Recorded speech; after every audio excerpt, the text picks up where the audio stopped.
आशियाना Sun City society के members आज पहुंचे डीसी ऑफिस, जहां उन्होंने एसडीओ एवं एडीसी से मुलाकात की। एसडीओ ने कार्रवाई होगी ऐसा आश्वासन दिया है। मामला यह है कि कुछ प्रेसिडेंट सा आशियाना संस्कृति सोसाइटी के बिना जीविंग मीटिंग बुलाए 58 लाख का ट्रांसफर एक से दूसरे अकाउंट में कर दिया गया है एवं रंगदारी दिखा रहे हैं और यह कह रहे हैं कि आप मुझसे कुछ कह नहीं सकते। वैसे में यह देखना होगा कि आगे क्या होता है। मेरा नाम सावित्री कुमारी, मैं रिटायर्ड प्रिंसिपल केंद्रीय विद्यालय संगठन। मैं सन सिटी में रहती हूँ। हमारे सन सिटी में ही कुछ लोग जो है इलीगल रूप से अपने अपने में इलेक्शन कर लिए और वहाँ ऑफिस में वो जमा के बैठे हैं, घास जमा के, और हम लोग जाने पर भगा देता है। वो लोग कोई भी चीज को सुनने के लिए तैयार नहीं रहता है, ना तो हमारा कोई लेटर एक्सेप्ट करता है।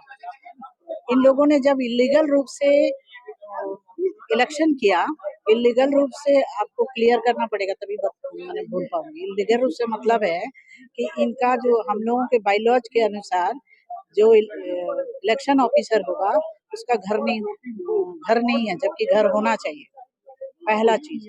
दूसरी बात क्या है कि वो जो इलेक्शन ऑफिसर बना है वो अपना ही घर का 2 सदस्य को चुन लिया, ठीक है।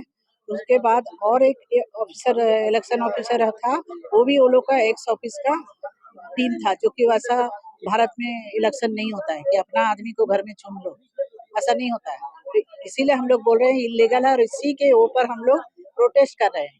दूसरी चीज है, इन लोगों ने हमारे बैंक से सबों का पैसा है उसमें, जीबी मतलब all the residents of Sun City, तो उन लोगों का पैसा बिना जीबी मीटिंग कॉल किए हुए, बिना उनकी सहमति लिए हुए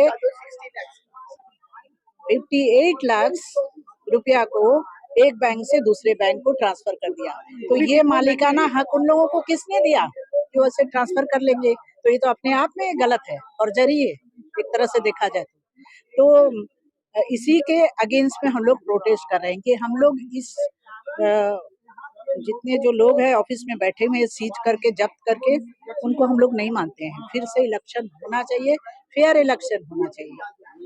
आशियाना सन सिटी बालीगुमा जमशेदपुर का निवासी हूँ और यहाँ एक सोसाइटी है अस्कोवा वेलफेयर सोसाइटी, जो इस सोसाइटी की देखरेख करती है, जिसका चुनाव बायलॉज के अनुसार सोसाइटी के मेंबर्स के द्वारा हर साल चुना जाता है 1 साल के टर्म के लिए।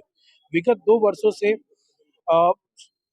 गलत तरीके से चुनाव करके और एक ऑथराइजेशन वोटिंग सिस्टम के द्वारा, जिसको पूरी आम जनता जो है वो उसको नहीं चाहती है। ऑथराइजेशन एक ऐसी सुविधा है जिसमें एक ऐसा प्रावधान बनाया गया है कि जिसमें जो सोसाइटी का मेंबर नहीं है वो भी, यदि ओनर यहाँ नहीं है, मकान मालिक नहीं है, तो उसके जगह पे कोई भी वोट दे दे, खाली उसका एक साइन लेके चला है, जबकि उसकी साइन, उसकी सहमति की जांच की किसी भी तरह की हम लोग की प्रक्रिया नहीं होती है। और पिछले वर्ष ऐसा हुआ कि एक ऑथराइजेशन पे 5-5 वोट गिरवाया गया इलेक्शन अफसर द्वारा, वो गलत तरीके से।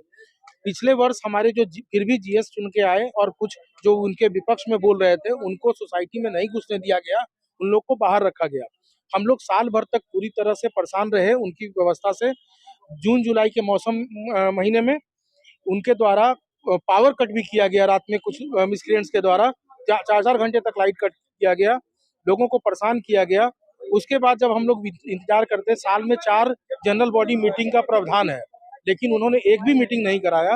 19 मार्च को एक मीटिंग रखी गई थी, उस मीटिंग के अनुसार इलेक्शन का चुनाव होना था, तो हमारी आम सभा ने उनसे पूछा कि आपने 4 जीबी क्यों नहीं कराया और कुछ पैसों का लेखा जोखा क्यों नहीं दिए। इस पर वो लोग बिदक गए। उसके जो प्रेसिडेंट हैं, उन्होंने एक असंवेदनशील टिप्पणी की सारे सीनियर सिटीजन्स पे कि आप लोग हमारे सामने मीटिंग में बैठने के लायक नहीं है, जिससे आम सभा भिड़क गई और भड़कने के बाद वो लोग भाग गए छोड़ करके। तो फिर जो आम पब्लिक थे, उन्होंने कहा कि भाई इस कमेटी को चलाना है तो एक एडहॉक कमेटी बनाए कि भाई जो इसका निर्णय ले, लेकिन वो उनका मानते हुए, बिना माने हुए ऑफिस पे कब्जा कर लिए। अपने रूप में 26 तारीख को उन्होंने एक मीटिंग कराया, जिसका बाकी सभी लोगों ने बहिष्कार किया। वो लोग ही 15-20 लोग अपने मिल करके और अपने तरीके से वो लोग चला रहे थे। हम लोगों ने एक आवेदन 24-25 तारीख के आसपास एडीसी महोदय को दिए कि आप एक निष्पक्ष चुनाव कराएं, लेकिन और हम लोग इनके इंतजार में बैठे रहे। 30 तारीख को इनका एक लेटर हमारे सन सिटी के मेल पे आया, जो कि जिसमें लिखा था कि एमजीएम थाना को एक लेटर भेजा गया है, सहकारिता विभाग को और मानगो नगर निगम को, कि एक निष्पक्ष चुनाव के लिए पता किया जाए इनके बारे में। ये सुन करके हम लोगों ने अपना किसी ने भी नॉमिनेशन फॉर्म नहीं भरा। तो वो जैसे ही इस पेपर को देखे, अपितु रिजल्ट 2 तारीख को आना था, 2 अप्रैल को, लेकिन रामनवमी और एडीसी